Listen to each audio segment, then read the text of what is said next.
Olá! Continuando a nossa ação de extensão, abordaremos alguns aspectos ligados à fase de cria na bovinocultura de corte. Tradicionalmente, a fase de cria na bovinocultura de corte é tida como uma das fases em que a rentabilidade é mais baixa e, além disso, é uma fase associada com grandes perdas. É necessário, então, traçar um plano de manejo para melhorar a eficiência produtiva e econômica desta fase. As maiores perdas na bovinocultura de corte acontecem justamente na fase de cria, sendo que nessa fase as principais preocupações dos bovinocultores são a sobrevivência e o bom desenvolvimento do bezerro e as condições ideais para uma rápida reconcepção da matriz. Essa, apesar de ser a fase que apresenta, né, a menor rentabilidade dentro da bovinocultura de corte, ela é a que sustenta todo o restante. Portanto, esforços devem ser direcionados para as práticas de manejo ligada à nutrição, melhoramento genético e também para os manejos sanitário e reprodutivos, pois esses fatores eles influenciam de forma conjunta os índices produtivos da fase de cria. Para que as melhorias nos diversos pontos de manejo citados anteriormente possam ser delineadas e corretamente implementadas, é necessário caracterizarmos a fase de cria.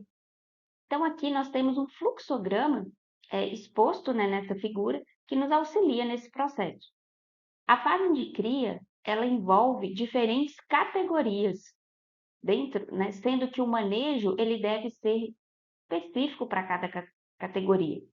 Então, a fase de cria na bovinocultura de corte, ela não corresponde somente aos bezerros e bezerras, mas também às matrizes, às novilhas, né, que serão futuros reprodutores, os reprodutores. E outro ponto a destacar é o fato de que a fase de cria, ela precisa, né, dar suporte para uma boa recria e terminação eficiente, né, do ponto de vista produtivo e econômico. Não só pelo maior número de bezerros que vai ser disponibilizado, né, para recria, né, desde que a cria, né, ela seja melhor manejada, mas também pelo maior potencial produtivo dos animais que serão oriundos, né, de um sistema em que o manejador ele seja eficiente no manejo geral do rebanho, desde a nutrição das matrizes pré até a desmama, né, de um bezerro pesado e saudável por vaca, né, por ano. E o índice que nos ajuda a avaliar a eficiência, né, geral aí da fase de cria, ele é conhecido como relação de desmama.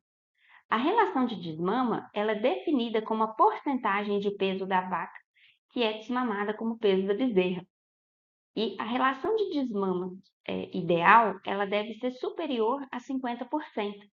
E esse dado, né, ele deve constituir em uma ferramenta de seleção de matrizes e também para avaliação do manejo nutricional e manejo geral ao qual esses animais são submetidos, né, dentro de uma fazenda de bovinocultores de corte.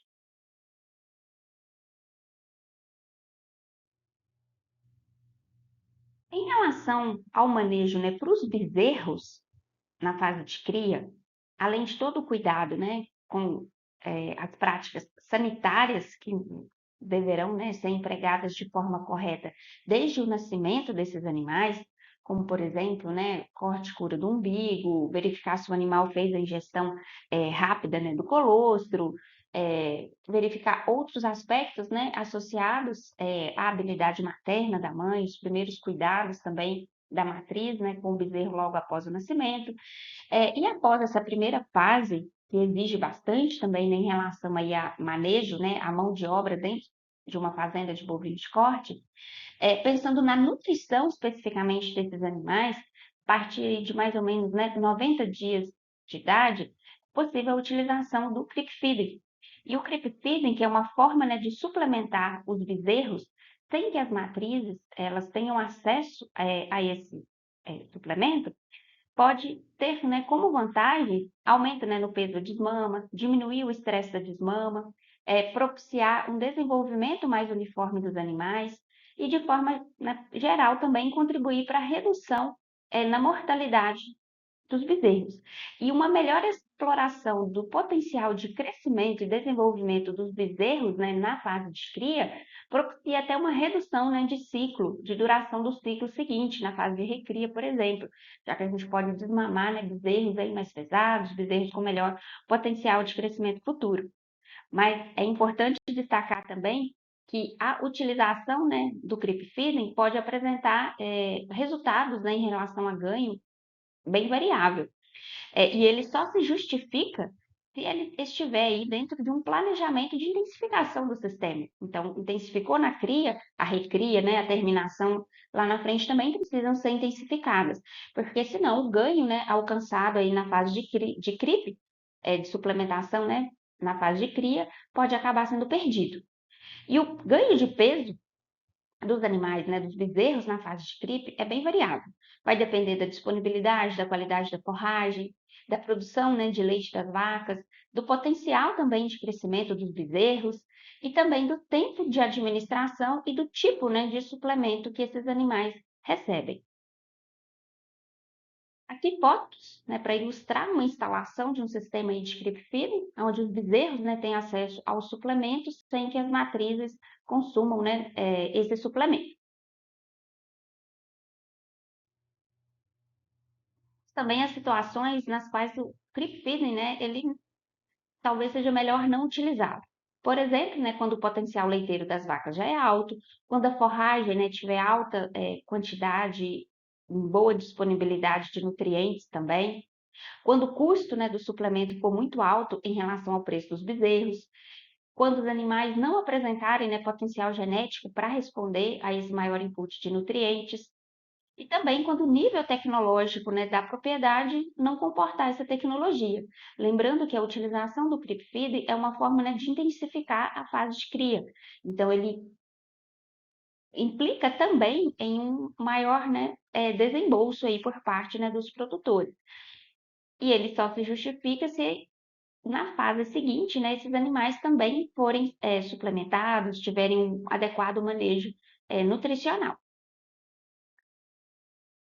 A desmama, né, desses animais, que é definida como a separação aí definitiva do bezerro da sua mãe, tem aí como principal, né, objetivo a interrupção, né, do processo de amamentação. Após, né, essa interrupção da lactação, as exigências nutricionais também por parte da fêmea, né, são reduzidas. Então, essas vacas, né, que já devem estar prenhas novamente, elas terão aí um direcionamento, né, de nutrientes maior para o feto, né, que estiver em desenvolvimento, também para uma recuperação de score, né, para um novo parto. E o ritmo, né, de crescimento no pós-desmama depende, né, dos fatores de manejo correto ao qual esses animais, né, os bezerros aí recém-desmamados, serão submetidos. Tradicionalmente, essa desmama ela acontece por volta de 7 a 8 meses de idade e temos aí a possibilidade também, né, de trabalhar com o desmame precoce, com esse desmame acontecendo por volta de 3 a 4 meses de idade. No entanto, né, para que possa ser utilizada aí, a estratégia, né, do desmame precoce, é necessário, né, um cuidado especial com esses bezerros também, já que eles serão desmamados, né, ainda bem jovem. Então, eles precisam receber um adequado manejo, né, nutricional, talvez já estarem, né, apresentando um bom consumo, né, de suplemento, para que também o desenvolvimento, né, desses bezerros não seja prejudicado. E em outros momentos, né, nós abordaremos aqui algumas estratégias para viabilizar essa desmame precoce, quais os cuidados, né, precisam ser tomados, e também falaremos, né, sobre as etapas seguintes, como a etapa, né, de recria e também a etapa de terminação.